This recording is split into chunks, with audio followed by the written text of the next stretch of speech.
আসসালামু আলাইকুম প্রিয় শিক্ষার্থীরা, টেকনিক ইজি এডুকেশনের পক্ষ থেকে তোমাদের সবাইকে সাদর আমন্ত্রণ জানাচ্ছি আজকের আরও একটি নতুন ভিডিও ক্লাসে।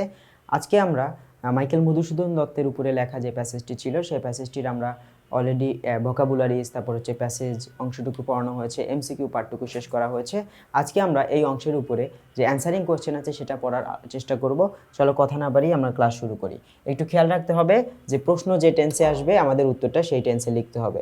তাহলে এখন এখানে একটু খেয়াল করো যে প্রথম প্রশ্নটা হচ্ছে হু ওয়াজ, কে ছিলেন মাইকেল মধুসূদন দত্ত। মাইকেল মধুসূদন দত্তের পরিচয় কি? তিনি একজন পোয়েট বা ভার্সিফায়ার ছিলেন, এটার ব্যাখ্যা পড়বো আমরা। দুই নম্বর হচ্ছে what was the ambition of Michael in early age, ছোটবেলা থেকে তিনি কি চাইতেন। ওয়াজ দুইটাই হচ্ছে প্রশ্ন। চলো আমরা এটার অ্যান্সার পড়ে আসি। এই দুইটার অ্যান্সারে গিয়ে প্রথমটার ক্ষেত্রে যদি আমরা একটু খেয়াল করি, প্রথম প্রশ্নের ক্ষেত্রে একটু খেয়াল করি। দেখো এই প্রশ্নের ক্ষেত্রে একটু খেয়াল রাখতে হবে, সেটা হচ্ছে মাইকেল মধুসূদন দত্ত ওয়াজ, এই যে দেখো প্রশ্নের মধ্যে ওয়াজ ছিল, সেই ওয়াজ লিখেছি। পপুলার বেঙ্গালি পোয়েট, তিনি কি ছিলেন? তিনি একজন পপুলার বেঙ্গালি পোয়েট ছিলেন, তিনি ছিলেন একজন পোয়েট। ঠিক আছে, এখন তিনি যে পোয়েট ছিলেন, বাঙালি বানানটা একটু খেয়াল করব। এখানে বাঙালি বানানে আরও একটা ই আসবে, হ্যাঁ, এখানে আরেকটা ই হবে, বাঙালি। আচ্ছা, বাঙালি পোয়েট অ্যান্ড ড্রামাটিস্ট, তিনি একজন নাট্য লেখক ছিলেন, হ্যাঁ, অফ দ্য 19th সেঞ্চুরি, 19 শতকের একজন বাঙালি কবি এবং পাশাপাশি নাট্যকার ছিলেন বা নাট্য লেখক ছিলেন, যাকে আমরা প্লেরিটও বলতে পারি। হি has written the first Bangla epic, তিনি লিখেছেন। এখন কথা হচ্ছে কারো কেউ যদি সাহিত্যকর্ম লিখে, সেটা সাহিত্যকর্মটা এখনও রয়ে গেছে, তাহলে সেটা প্রেজেন্টে লিখতে হবে। সাহিত্যকর্ম, তাদের কর্মগুলো যদি টিকে থাকে তাহলে সেটাকে লিখতে হবে সেই অংশটুকু, তিনি লিখেছেন, তিনি করেছেন, হ্যাঁ, এগুলোকে তোমার হচ্ছে প্রেজেন্টে বলতে হবে। তাহলে এখানে প্রেজেন্ট পারফেক্ট টেন্স হচ্ছে হি হ্যাজ রিটেন, লিখেছেন, the first Bangla epic Meghnad Badh কাব্য, এটি তিনি লিখেছেন। এখন যদি এটা কি হতো, এমন কোনো কাজ হতো যেটা তার মৃত্যুর সাথে সাথেই শেষ হয়ে গেছে, তাহলে সেক্ষেত্রে আমরা পাঁচটি দিতে পারতাম, কিন্তু সেটা শেষ হয়নি। মেঘনাদ বধ কাব্য বই এখনও বাজারে পাওয়া যায়, এজন্য তার কর্মগুলো রয়ে গেছে, তিনি মারা গেলেও তার কর্ম রয়ে গেছে, এজন্য আমরা এটাকে পাস্টে লিখতে পারবো না। এখানে লিখতে হবে প্রেজেন্ট পারফেক্ট টেন্সে, he has written the first Bangla epic Meghnad Badh Kavya, তিনি এটি প্রথমে লিখেছিলেন। আচ্ছা, ছোটবেলা থেকে তিনি কি হতে চাইতেন? ফ্রম আর্লি এজ, ছোটবেলা থেকেই মাইকেলস অ্যাম্বিশন, মাইকেল মধুসূদন দত্তের অ্যাম্বিশন বা লক্ষ্য তার লক্ষ্য ছিল, এই যে অ্যাম্বিশনটা হচ্ছে এখানে নাউনের মতো কাজ করছে, এই নাউনকে ধরেই ভার্ব বসাতে হবে। তার হিজ অ্যাম্বিশন টু বি, তার অ্যাম্বিশন ছিল টু বি অ্যান ইংলিশম্যান, একজন ইংরেজ মানব হতে বা ইংরেজদের মতো একজন মানুষ হতে তিনি চেয়েছিলেন। ইন ম্যানার অ্যান্ড পশ্চার, মানে হচ্ছে ম্যানার মানে আচার আচরণে, পশ্চার শব্দের অর্থ হচ্ছে বাচন ভঙ্গিতে বা হচ্ছে বডি ল্যাঙ্গুয়েজে, তিনি কি হতে চেয়েছিলেন? একজন ইংরেজ ব্যক্তি বা ইংরেজ মানব হতে চেয়েছিলেন, ইংরেজদের মতো একজন মানুষ হতে চেয়েছিলেন। ঠিক আছে, আমার দুইটা প্রশ্ন কিন্তু কিসে ছিল? পাস্টে ছিল, অ্যান্সারও আমরা পাস্টেই দিয়ে দিয়েছে। ওকে, এরপরে দেখো এরপরের প্রশ্নটা কি বলেছে। এরপরের প্রশ্নে রয়েছে যে why did Michael start writing in Bangla, তিনি বাংলায় কেন লেখা শুরু করলেন? ডিড দেওয়া আছে, এই ডিড গিয়ে স্টার্টকে ধরলে স্টার্টেড হয়ে যাবে, ডিডটা উঠে যাবে। তাহলে এখানে তিনি কেন বাংলায় লেখা শুরু করেছিলেন? তাহলে বাংলায় লেখা শুরু করার কারণ হচ্ছে Michael return to his homeland, তার মাতৃভূমিতে ফিরে আসেন, after his realisation that he was a sojourner in Europe, যখন তার মনে হলো যে হ্যাঁ, আমি একজন সোজার্নার মানে প্রবাসী। কোথাকার প্রবাসী? আমি হচ্ছে ইউরোপের একজন প্রবাসী ছিলাম, মানে তার লেখনীটা অত সুন্দরভাবে গৃহীত হয়নি, হ্যাঁ, অতটা সুন্দরভাবে গৃহীত হয়নি, তার প্রচেষ্টা যত বেশি ছিল তার গ্রহণযোগ্যতা তত বেশি ছিল না ইউরোপে। এজন্য তিনি নিজেকে ইউরোপের একজন সোজার্নার বা হচ্ছে প্রবাসী বলে মেনে নেন, এবং এটা মেনে নেওয়ার পরে তিনি কি করেন? তার হোমল্যান্ড, নেটিভ ল্যান্ড, মাদারল্যান্ড, বার্থল্যান্ড বাংলাদেশে ফিরে আসেন। এবং তার তিনি আরও বুঝতে পারেন হিজ ট্রু আইডেন্টিটি, তার বাস্তবিক যে আইডেন্টিটি বা পরিচয়, লে ইন বেঙ্গল। দেখো লাই থেকে কি হয়? লাই হচ্ছে নিহিত থাকা, এই লাই ইন নিহিত থাকা, এটার পাস্ট ফর্ম হচ্ছে লে, যা নিহিত ছিল কোথায়? বাংলা। এখানে বাংলা বলতে দুইটা, বাংলা বলতে বাংলাদেশকে বোঝানো হচ্ছে বা হচ্ছে ভারতবর্ষের তোমার বাংলা অংশ যেটুকু, কলকাতা পার হয়ে বাংলাদেশ অংশটুকু এখানে নিহিত রয়েছে, এবং পাশাপাশি এই বেঙ্গল দ্বারা মূলত শুধু বেঙ্গল দ্বারা কিন্তু ভাষাও বোঝায়, বাংলা ভাষাই মূলত তার কি আসল পরিচয় লুকিয়ে আছে, এজন্য তিনি বাংলায় ফিরে আসেন। আর হচ্ছে বাংলা কি বাংলা ভাষায় তিনি মূলত লেখক, অ্যান্ড দ্যাটস ওয়াই, এজন্যই স্টার্টেড রাইটিং ইন বাংলা। এক কথায় তিনি যখন বুঝতে পারেন তার ট্রু আইডেন্টিটিটা মূলত বাংলার সাথে মিশে আছে, তখনই তিনি বাংলায় লিখনি শুরু করেন। তাহলে এটা পাস্ট টেন্সে আসছে, প্রশ্নের সাথে উত্তরের অবশ্যই সামঞ্জস্যতা রাখতে হবে। এরপরে when did Michael compose, Michael কখন কম্পোজ করলেন, কখন? কপোতাক্ষ নদ। কপোতাক্ষ নদ তিনি কম্পোজ করেছিলেন কোথায়? আমরা কিন্তু দেখেছি যে কপোতাক্ষ নদ মূলত তিনি সেখানে বসেই, তাই না? এই যে দেখো, when Michael fail to gain popularity from the English society, মানে ইংরেজ সমাজ যখন তাকে পপুলারিটি দিল না, তিনি যখন ইংলিশ সোসাইটি যখন তিনি এই সোসাইটি সম্বন্ধে যখন সোসাইটি যখন তাকে সম্মান দিল না বা তার লেখাকে গ্রহণ করলো না, নেটিভ রাইটার হিসেবে গ্রহণ করলো না বা ওই দেশি রাইটার হিসেবে গ্রহণ করলো না, তখন তিনি আটার ফ্রাস্ট্রেশন মানে চরম ব্যর্থতায় চরম হতাশায় ডিপ্রেসড হয়ে তিনি ওখানে বসেই, হ্যাঁ ফ্রান্সে বসেই একটা নদীর তীরে বসে তিনি এই কপোতাক্ষ নদ কবিতাটি লিখেছিলেন বা সনেটটি লিখেছিলেন। তাহলে এটা তিনি মূলত ফ্রান্সে বসে লেখেন। হি কম্পোজড দ্য সনেট কপোতাক্ষ নদ আউট অফ ফ্রাস্ট্রেশন, হতাশায় বসে তিনি এই লেখনীটি লিখেছিলেন। এটা বাংলাদেশে বসে লেখা নয়, তবে ফ্রান্সে বসে তিনি মূলত এই কপোতাক্ষ নদ এই সনেটটি বাংলায় লিখেছিলেন। যখন তিনি পপুলারিটি পেতে ব্যর্থ হলেন ইংরেজি সমাজের কাছে, তখন তিনি ওই দেশে বসেই ফ্রান্সে বসেই তিনি মূলত ওখান থেকেই এটি লিখেছিলেন। ওকে, বাংলায় লিখেছিলেন। এরপরের প্রশ্নে আমরা চলে যাই। Why did Michael realise himself as a sojourner in Europe, কেন তিনি নিজেকে রিয়েলাইজ করলেন নিজেকে যে তিনি একজন প্রবাসী? কেন? ওই যে যখন তিনি কি করলেন না, তার লেখনের যোগ্য অ্যাপ্রিসিয়েশন পেলেন না। এই যে আফটার গোয়িং টু ইউরোপে গিয়ে Michael started composing poems and plays, কবিতা এবং নাটক লিখতে শুরু করেন ইংরেজিতে। But he fail to gain proper appreciation as he was not a native English writer, যেহেতু তিনি কি সত্যিকার অর্থে ওই দেশের বা তাদের স্থানীয় বা ওখানকার স্থানীয় ইংরেজি লেখক ছিলেন না, তাই তিনি সঠিক অ্যাপ্রিসিয়েশন বা সঠিক প্রশংসা পেতে ব্যর্থ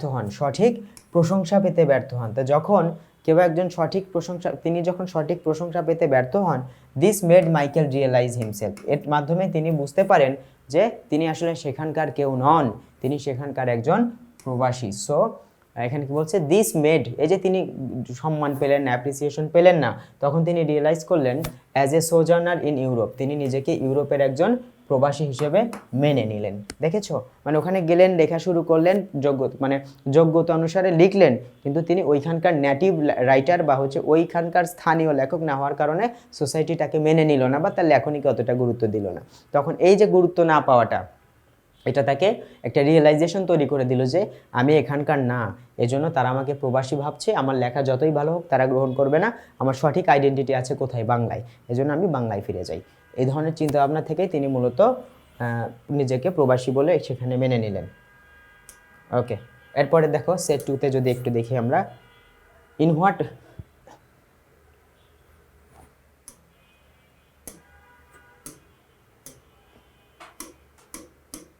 ওকে ইন হোয়াট ম্যানার, কোন manner did Madhusudan want to grow himself, নিজের মধ্যে কোন নিয়ম নীতি তিনি মানে কোন ধরনের পরিবেশ নিজের মধ্যে তৈরি বা তার মন মানসিকতাকে কিভাবে তৈরি করতে চেয়েছিলেন, তাই না?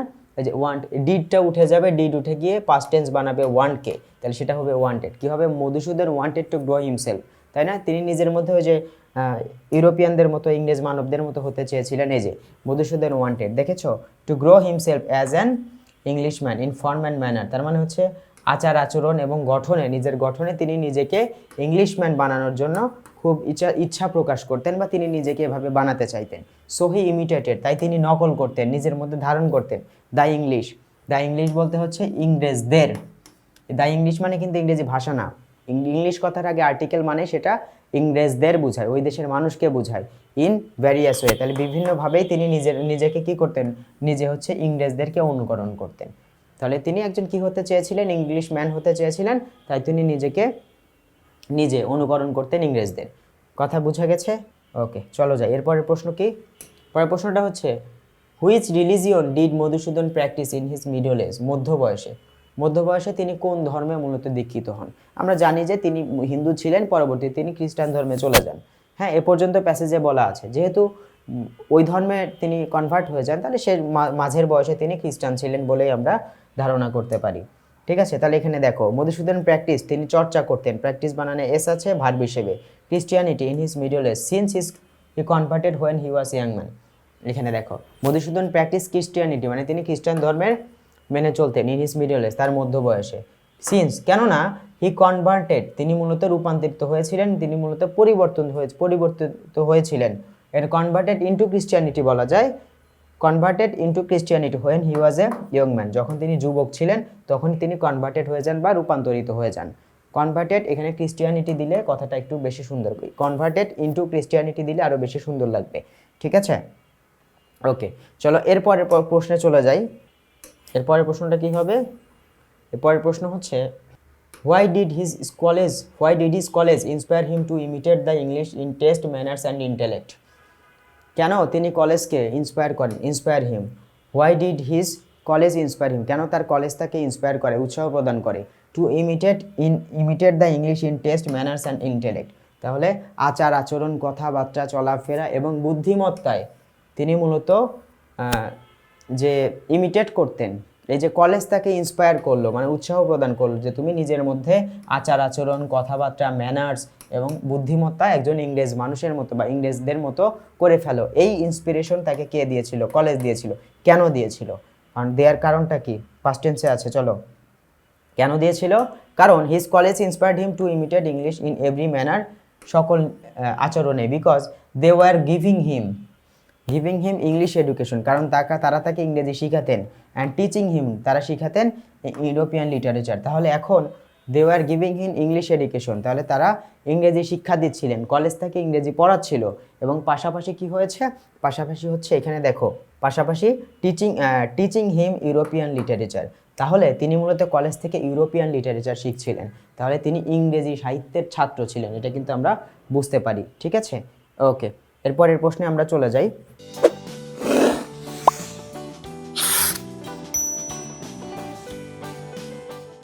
এরপরের প্রশ্নটাতে আমরা চলে যাই, দেখো পরের প্রশ্নে আছে কি, okay, which sectors of English literature reflected his intellectual ability, মূলত ইংরেজি সাহিত্যের কোন বিষয়টি তাকে তার যে ইন্টেলেকচুয়াল অ্যাবিলিটি বলতে কি বোঝায়, তার যে বুদ্ধিভিত্তিক দক্ষতা, হ্যাঁ মনীষী দক্ষতা বা বুদ্ধিবৃত্তিক দক্ষতা রয়েছে, এটি ইংরেজি সাহিত্যের কোন সেক্টরে সবচেয়ে বেশি ভালোভাবে প্রকাশ পায়, এটা হচ্ছে একটা প্রশ্ন।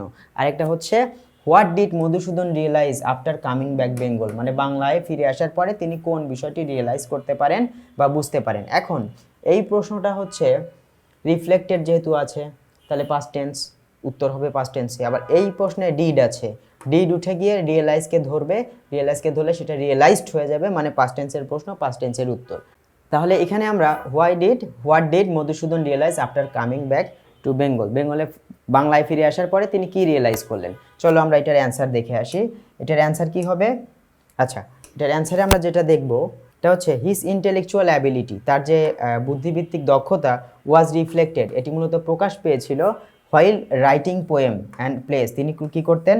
পোয়েম বা কবিতা লিখতেন, তিনি পোয়েম লিখতেন এবং পাশাপাশি তিনি নাটক লিখতেন ইন ইংলিশ, ইংরেজিতে। তিনি একজন ভার্সিফায়ার ছিলেন, তাই না?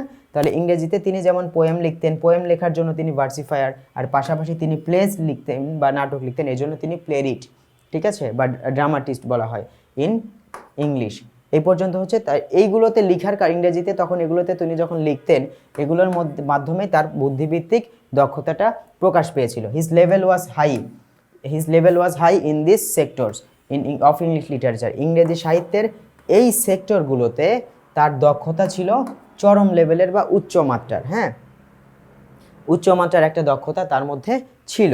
ওকে, এই প্রশ্নটা হয়ে গেছে। তাহলে এটা পাস্ট ইনডিফিনিট টেন্সের প্রশ্ন, পাস্ট ইনডিফিনিট টেন্সের অ্যান্সার, এটা কিন্তু প্যাসিভ ভয়েসে এসেছে। কিসে এসেছে?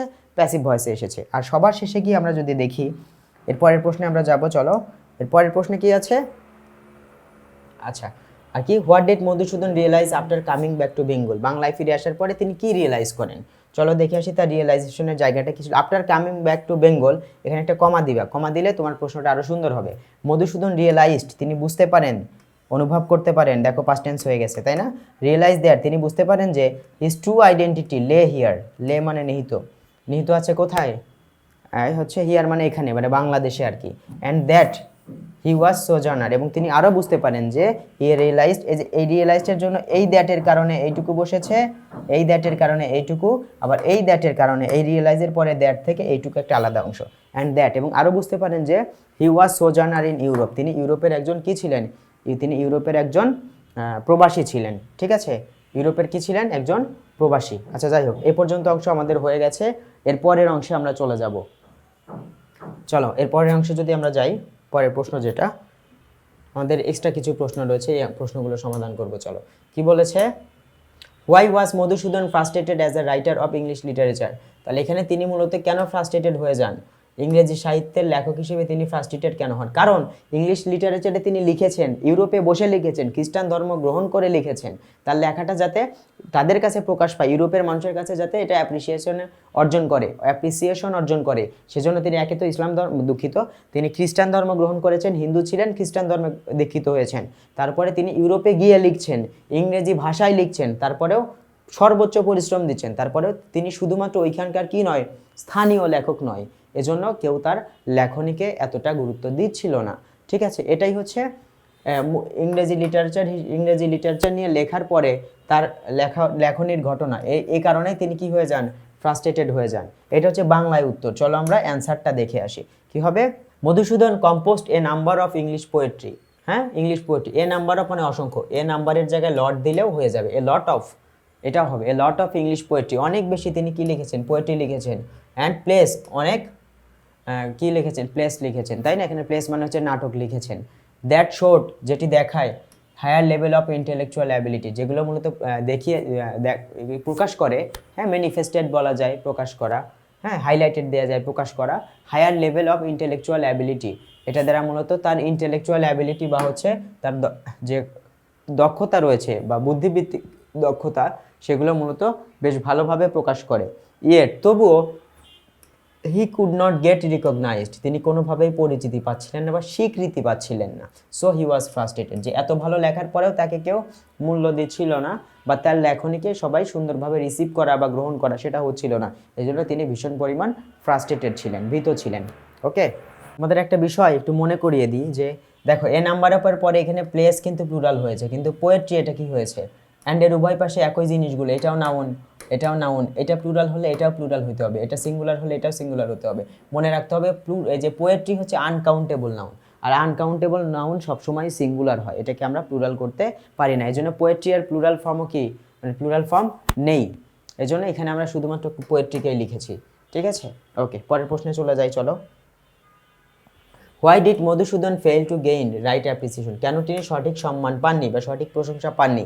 আর what kind of child was he in his infancy, তার শৈশবে তিনি কেমন ধরনের সন্তান ছিলেন বা কেমন ধরনের শিশু ছিলেন, তাই না, কেমন ধরনের সন্তান ছিলেন, তার অবস্থাটা কী ছিল সমাজে, ওইটাই বোঝাতে বলেছে।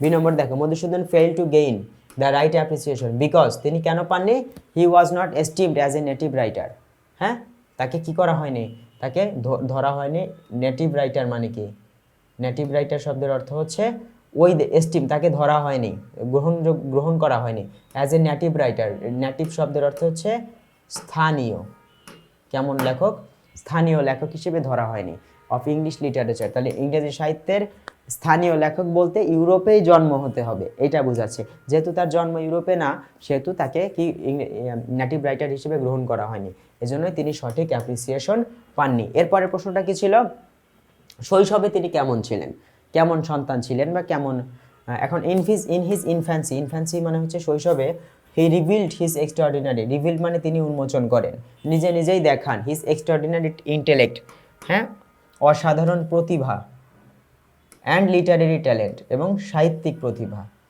হ্যাঁ এখানে হচ্ছে বুদ্ধি, ইন্টেলেক্ট মানে হচ্ছে বুদ্ধিমত্তা, তাহলে অসাধারণ বুদ্ধিমত্তা এবং সাহিত্যিক প্রতিভা টু হিজ টিচার্স, তার শিক্ষকদের কাছে তিনি এটি প্রকাশ করেন। সো হিজ টিচার্স রিকগনাইজড, তার শিক্ষক কি করেন, তাই তার শিক্ষকেরা রিকগনাইজড শব্দের অর্থ হচ্ছে তারা মূলত স্বীকৃতি দেন, him as a precious child blessed with great literary talent, একজন মূল্যবান শিশু, হ্যাঁ যার মূল্য অনেক বেশি, ব্লেসড উইথ যে হচ্ছে আশীর্বাদ প্রাপ্ত বা যার মধ্যে কি রয়েছে, প্রচুর পরিমাণে রয়েছে গ্রেট লিটারেরি ট্যালেন্ট মানে হচ্ছে মহান সাহিত্যিক প্রতিভা, যার মধ্যে মূল্যবান সাহিত্যিক প্রতিভা রয়েছে, যার মধ্যে মূল্যবান সাহিত্যিক প্রতিভা রয়েছে সেই সন্তান বা তেমন একজন সন্তান হিসেবে তাকে কি করা হয়, রিকগনাইজড বা হচ্ছে স্বীকৃতি দেওয়া হয়, মানে তার টিচাররা তাকে স্বীকৃতি দেন। বুঝাতে পেরেছি, আশা করি কোনো সমস্যা নেই। এর পরের অংশে যদি আমরা যাই, দেখো পরের প্রশ্নটাতে, আচ্ছা এরপরের প্রশ্ন হচ্ছে how did he gain reputation at last, অবশেষে তিনি কিভাবে রেপুটেশন পান, অবশেষে তিনি কিভাবে, যে ডিডের পরে গেইন আছে না, গেইন, এখানে কি গেইনড হয়েছে, এখানে গেইন আছে, ডিডটা উঠে গিয়ে কি হবে, গেইনড হয়ে যাবে, তাই না, ডিড হয়ে যাবে হচ্ছে গেইনড। চলো আমরা পাস্ট টেন্সে প্রশ্ন, পাস্ট টেন্সের উত্তর দিব, চলো দেখে আসি। ওকে, কি লেখা আছে, after his failure to get right appreciation in English literature, তাহলে ইংরেজি সাহিত্যের উপরে তিনি যে সঠিক সম্মান পাননি বা সঠিক গ্রহণযোগ্যতা পাননি, সঠিক গ্রহণযোগ্যতা না পাওয়ার কারণে, সঠিক এই যে দেখো failure, after his failure right appreciation মানে সঠিক গ্রহণযোগ্যতা না পাওয়ার ফলে ইন ইংলিশ লিটারেচার, ইংরেজি সাহিত্যে সঠিক গ্রহণযোগ্যতা না পাওয়ার পরে হি কম্পোজড এ সনেট, তিনি একটি সনেট লেখেন বাংলায়, হ্যাঁ বাংলায় একটি সনেট লিখেছিলেন। সেই সনেটটির টাইটেলড, যেটি লেখা ছিল কি বাংলায় কপোতাক্ষ নদ, মানে হচ্ছে এখানে শিরোনাম ছিল কপোতাক্ষ নদ, হুইচ আর্ন যেটি এনে দিয়েছিল হিম হিউজ রেপুটেশন, যেটা তাকে ভীষণ খ্যাতি এনে দিয়েছিল ইন বাংলায় লিখেছিলেন, এবং তিনি মূলত সেই ইউরোপে বসে এটা লিখেছিলেন, কিন্তু সেটা বাংলাদেশের মানুষেরা ভীষণ পরিমাণে অ্যাপ্রিসিয়েট করেছিল, প্রশংসা করেছিল। গ্র্যাজুয়ালি ধীরে ধীরে হি রিয়েলাইজ দ্যাট, তিনি বুঝতে পারলেন যে হিজ ট্রু আইডেন্টিটি লে ইন বাংলা লিটারেচার, তার সঠিক আইডেন্টিটি, তার আইডেন্টিটি বাংলা সাহিত্যেই মূলত লুকিয়ে আছে, তার আসল পরিচয় হচ্ছে বাংলা সাহিত্যে লুকিয়ে আছে। So coming back to Bengal, তাই বাংলায় ফিরে এসে হি ডিভোটেড হিমসেলফ মানে কি, তিনি নিজেকে একদমই যুক্ত করে ফেললেন composing Bangla literature and established himself, এক কথায় তিনি বাংলা সাহিত্যে নিজেকে ভীষণভাবে নিযুক্ত করে ফেললেন এবং বাংলা সাহিত্য তিনি রচনা করতে লাগলেন।